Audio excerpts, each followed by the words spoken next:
नमस्कार दोस्तों, मैं राजकुमार मौर्य प्रखर इंडिया यूट्यूब चैनल में आपका स्वागत है। उत्तर प्रदेश में पंचायत का चुनाव होना है। पंचायत के चुनाव के लिए सभी दावेदारों ने अपनी अपनी तैयारी तेज कर दी है। अपने इस यूट्यूब चैनल के माध्यम से पंचायत चुनाव से संबंधित आपको तमाम जानकारी देते हैं। आज की इस वीडियो में आपको बताने जा रहे हैं कि उत्तर प्रदेश के होने वाले पंचायत चुनाव में कौन कौन से दावेदार पंचायत का चुनाव नहीं लड़ पाएंगे। वैसे दोस्तों, मैं आपको सबसे पहले सूचना देना चाहता हूं कि पंचायत चुनाव में जो लोग वोटर नहीं बने हैं, वोटर बनाने का कार्य बीएलओ के द्वारा किया जा रहा है। अपने नज़दीकी, अपने एरिए के, अपने गांव के बीएलओ से मिलिए और वोटर बनवाने का पहला प्रयास करिए। दोस्तों, मैं आपको बताना चाहूँगा, पंचायत का चुनाव जो है, कुल मिलाकर के जो डेट है, नियम के मुताबिक अगर सही समय पर होता है तो कुल मिलाकर के अप्रैल और मई के अंदर हो जाना चाहिए, क्योंकि मई में प्रधानों का कार्यकाल समाप्त होगा और जून जुलाई में जिला पंचायत सदस्य और जिला पंचायत अध्यक्ष और ब्लॉक प्रमुख का कार्यकाल समाप्त होगा। लेकिन जब चुनाव होता है तो प्रधानी का, बीडीसी का और जिला पंचायत का एक साथ होता है और एक ही दिन गिनती भी होती है। आप लोग को क्या लगता है चुनाव कब होगा, कमेंट करके बताइएगा। लेकिन आज का हमारा टॉपिक है कि ग्राम पंचायत चुनाव कौन कौन नहीं लड़ पाएगा, यानी कि कौन कौन नहीं लड़ सकता है। दोस्तों, 2025 चल रहा है, 26 आने वाला है। 26 के लिए ये नियम हम आपको बता रहे हैं। सबसे पहले सरकारी कर्मचारी, जो सरकारी कर्मचारी हैं और सरकारी कर्मचारी अगर नामांकन करता है तो उसका जो पर्चा है वो निरस्त कर दिया जाएगा। चाहे विधायक हो, चाहे विधायकी का चुनाव हो, चाहे लोकसभा का चुनाव हो, चाहे विधानसभा का चुनाव हो, चाहे जो चुनाव हो, पंचायत का चुनाव हो, नगर पालिका का चुनाव हो। दोस्तों, सरकारी कर्मचारी चाहे राज्य सरकार के हों, चाहे केंद्र सरकार के हों, या चाहे स्थानीय सरकार। स्थानीय सरकार मतलब होता है नगर पालिका में, नगर पंचायत में, जिला पंचायत में, ये सब होता है स्थानीय। तो सरकारी कर्मचारी चुनाव नहीं लड़ पाते हैं। वहीं पर दोस्तों अगला नंबर आता है भ्रष्टाचार या अविश्वास के लिए बर्खास्त व्यक्ति। अगर किसी के ऊपर भ्रष्टाचार है, भ्रष्टाचार उसने किया है और उसको बर्खास्त कर दिया जाता है नौकरी से, तो वह भी चुनाव नहीं लड़ सकता है। खास करके मैं आपको बताना चाहूँगा, इसके लिए 5 साल की सज़ा है। 5 साल तक तो चुनाव नहीं लड़ सकता। तो यानी कि कहीं भी काम करिए, भ्रष्टाचार ना करिए, सरकारी सेवा में या प्राइवेट सेवा में, कहीं भी। लेकिन सरकारी सेवा का यहाँ मामला है। आपराधिक दोषी, दोस्तों, एक होता है दोषी और एक होता है आरोपी। आरोपी और दोषी में अंतर होता है। आप लोग सुनते होंगे, बहुत सारे लोग जेल के अंदर से ही चुनाव लड़ते हैं। जेल के अंदर से ही चुनाव लड़ जाते हैं। कैसे? नामांकन कराने आते हैं, लेकिन वे उनके ऊपर आरोप होता है, दोष नहीं होता है। अगर दोष सिद्ध हो गया है अपराध का, बलात्कार का, भ्रष्टाचार, घोटाला का, दोष सिद्ध हो गया है, आरोप अलग होता है, दोष अलग होता है, और दोष पर सजा हो गई है तो चुनाव नहीं लड़ा जा सकता है। आपकी क्या राय है? जैसा कि आप लोग जानते हैं, बहुत सारे विधायकों की सदस्यता चली जाती है। जैसे कोई बलात्कार का आरोपी है तो कोर्ट ने उसको सज़ा सुना दी, तो वह आजीवन चुनाव नहीं लड़ पाएगा, आजीवन चुनाव नहीं लड़ पाएगा, हमेशा चुनाव नहीं लड़ पाएगा। और जिसके ऊपर आरोप है उनको जमानत मिल गई तो वो चुनाव लड़ सकता है, और जिसकी सदस्यता चली गई वो 6 साल तक नहीं लड़ सकता है, 6 साल के बाद लड़ सकता है। और अगर वर्तमान का प्रधान है, विधायक है, जिला पंचायत सदस्य है, सांसद है, विधायक है, तो उसको, उसकी सदस्यता को रद्द कर दिया जाता है, उपचुनाव होता है।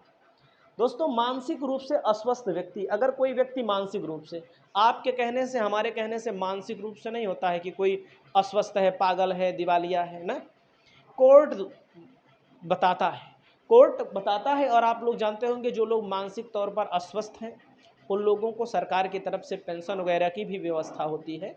तो सरकार कैसे माना जाएगा अस्वस्थ है? उसके लिए बाकायदा सर्टिफिकेट बनवाना पड़ता है, कोर्ट का एफिडेविट लगता है और बहुत सारी चीज़ें लगती हैं। तो ऐसे लोग चुनाव नहीं लड़ सकते हैं।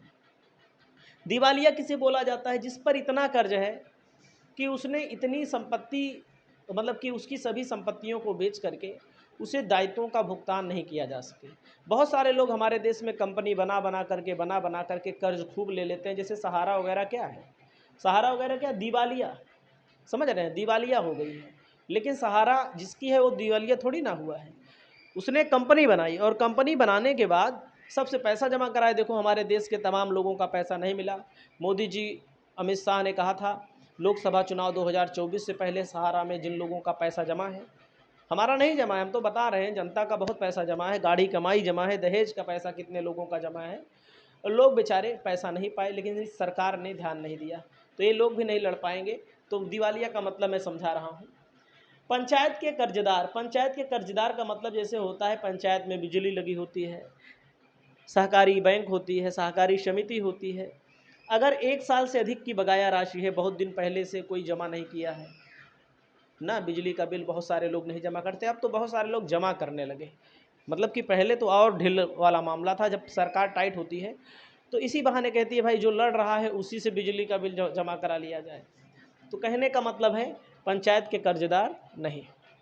पंचायत के ठेके या लाभ में हिस्सा, यानी कि जो लोग पंचायत से ठेका लेते हैं, सप्लाई लाइसेंस लेते हैं, मतलब पंचायत में ठेका लेकर के काम कराते हैं, उससे लाभ भी कमाते हैं, उन लोगों को चुनाव लड़ने का अधिकार नहीं है।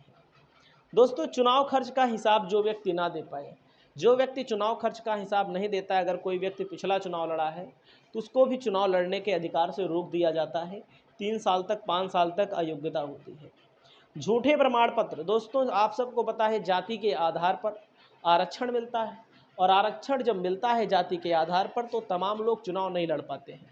लेकिन कुछ लोग ऐसे पकड़े जाते हैं कि ओ यस, अगर है वे सामान्य हैं तो एससी वर्ग का जाति प्रमाण पत्र बनवा लिए हैं, कोई ओबीसी वर्ग का जाति प्रमाण पत्र बनवा लिया है, तो बहुत सारे लोग नौकरियों में पकड़े जाते हैं बहुत दिन। उसके बाद आपको यहाँ पर ध्यान देना है अगला, 2 से अधिक जीवित बच्चे जिसके यहाँ हैं, सरकार यह नियम लागू करने वाली है जिसके यहाँ 2 से ज़्यादा बच्चे हैं, मतलब जिसके, तो वह पंचायत का चुनाव नहीं लड़ पाएगा। दोस्तों देश हमारा इतना बड़ा है, अलग अलग राज्यों में अलग अलग कानून है, अलग अलग पदों के लिए अलग अलग कानून है। जैसे भाई पंचायत के चुनाव को लड़ने वाले लोग ये भी कहते हैं कि भाई सांसद विधायक के लिए नियम क्यों नहीं लागू होता, बिल्कुल बात सही है, लागू होना चाहिए।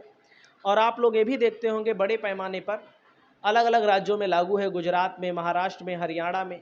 तो जाहिर सी बात है अगर जनसंख्या को कम करना है तो देश के अलग अलग राज्यों में लगाना चाहिए।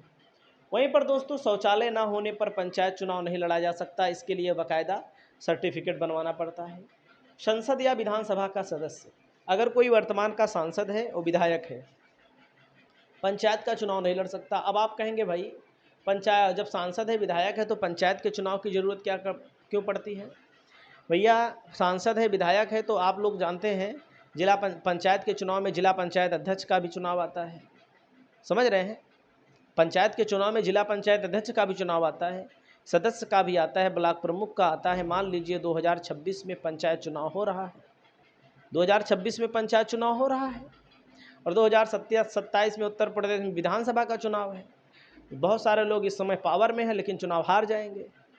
भाई किसी भी पार्टी का व्यक्ति हो, जो विधायक है तो सब विधायक तो जीतेंगे नहीं, जीतने वाले, चाहे किसी भी पार्टी का नाम ले लो, जो विधायक वर्तमान के अगर किसी पार्टी के हैं वो सोचेंगे यार ऐसा करो कि अगले पद जाने से पहले ये पंचायत चुनाव लड़ लिया जाए।